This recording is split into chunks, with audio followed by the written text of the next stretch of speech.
বছরের নাবালককে খুনের অভিযোগ 12 বছরের প্রতিবেশী এক নাবালকের বিরুদ্ধে। ঘটনায় এলাকায় চাঞ্চল্য। অভিযুক্ত নাবালককে গ্রেফতার করে জুভেনাইল আদালতে পাঠালো পুলিশ। উত্তর 24 পরগনার বাগদা ব্লকের ফুলিয়া গ্রামের রাহুল মণ্ডলের 8 বছরের নাবালক ছেলে গত বুধবার খেলতে গিয়েছিল প্রতিবেশী ছেলেদের সঙ্গে। পরবর্তীতে তার খোঁজ না পাওয়ায় পরিবারের পক্ষ থেকে খোঁজাখুঁজি শুরু করে। পার্শ্ববর্তী একটি পুকুর থেকে দেহ উদ্ধার করে হাসপাতালে নিয়ে গেলে মৃত বলে ঘোষণা করে। পরিবারের অভিযোগ, তাদের ছেলের দেহে একাধিক আঘাতের চিহ্ন রয়েছে। প্রতিবেশী ওই ছেলে তাকে মারধর করে মেরে ফেলেছে এবং প্রতিবেশী নাবালকের বিরুদ্ধে বাগদা থানায় লিখিত অভিযোগ জানিয়েছেন পরিবারের পক্ষ থেকে। অভিযোগ পেয়ে অভিযুক্ত নাবালককে গ্রেফতার করে শুক্রবার জুভেনাইল আদালতে পাঠিয়েছে বাগদা থানার পুলিশ। অভিযুক্ত নাবালকের ঠাকুমা জানিয়েছেন, মৃত নাবালক তাদের বাড়িতে খেলতে এসেছিল। কি করে এমন হলো বলতে পারছি না। পুলিশ আমার নাতিকে গ্রেফতার করেছে। এই ঘটনায় এলাকায় চাঞ্চল্য ছড়িয়েছে। ছেলে তো বাড়ি ছিল, 11টার দিকে গিয়েছিল খেলা করতে, তারপরে বাড়ি এসেছিল একবার।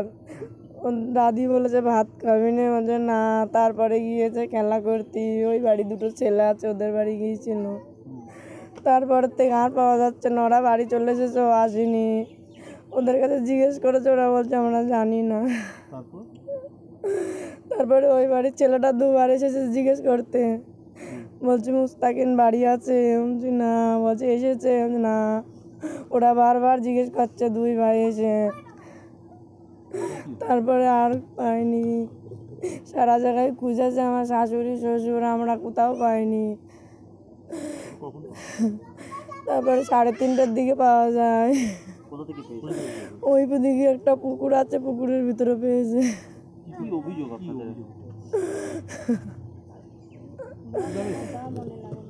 ওর যখন তুলেছে তাকে মাথায় মেরেই ফেলেছে।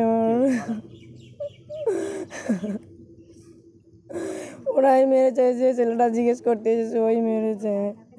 এবার আমরা হাসে গিয়ে খুঁজে, আমি বলছি আমি ওদের বাড়ি গিয়েছিলাম, যে হাসে গিয়ে আমাদের মুস্তাকিন এসেছে। তা বলেছে না। তা আমরা বলছিলাম তোমাদের জাহিদ কোথায় গিয়েছে? তা বলেছে বাড়িতে নেই, এখনও বাড়ি আসিনি। তা বলছে তাহলে আমার মুস্তাকিন কোথায় গেল? তা আমরা বছর পরে গিয়ে জিজ্ঞাসা করছি যে হাসে গিয়ে এসেছে। তা বলেছে আমাদের জাহিদ বাড়ি এসেছে। তারপরে মুস্তাকিনের কাছে জিজ্ঞেস করছি যে আমার মুস্তাকিন কই? তা বলছে আমি জানি না এখন।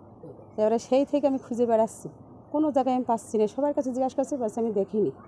তারপরে আমার ওই বাগানের দিকে পুকুরের দিকে টেনে নিয়ে যাচ্ছে, কিন্তু আমি পাইনি খুঁজে। সবার কাছে জিজ্ঞাসা করছে, বলছে কোনো জায়গায় আমি পাইনি, বলছে এখানেও আসে না পুকুরি। এই বলে ওই ছেলে ওই একভাবে আসছে। এবারে সেই থেকে খুঁজছি, খুঁজে খুঁজে খুঁজে খুঁজে তখন হচ্ছে গিয়ে ওই পুকুরির ধারে পুকুরে গিয়েছি। গিয়ে আমি বলছি তাহলে ওই রাহুলের ডেকে নিয়ে গিয়েছিলাম। তা আমি বলছি আমার ছেলে, পোতা ছেলে তো পাচ্ছি না, 4 ঘন্টা হয়ে গিয়েছে।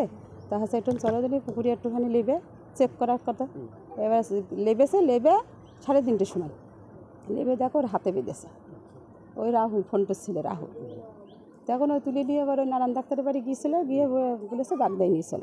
এই হ্যাঁ এসেছিল। এসে আমি ধান সিদ্ধ করে ছাদে ছিলাম। এসে খেলা করছিল, করতে করতে ওরা আবার যে কোথায় গিয়েছে নাকি ওই বাড়ি আমরা পাড়তে গেলো। তা একটা বউ ওখানে থরসি গেছিলো, বলেছে ওরা বাড়ি নেই, আমরা পেড়ে না, তুমি বাড়ি যাও।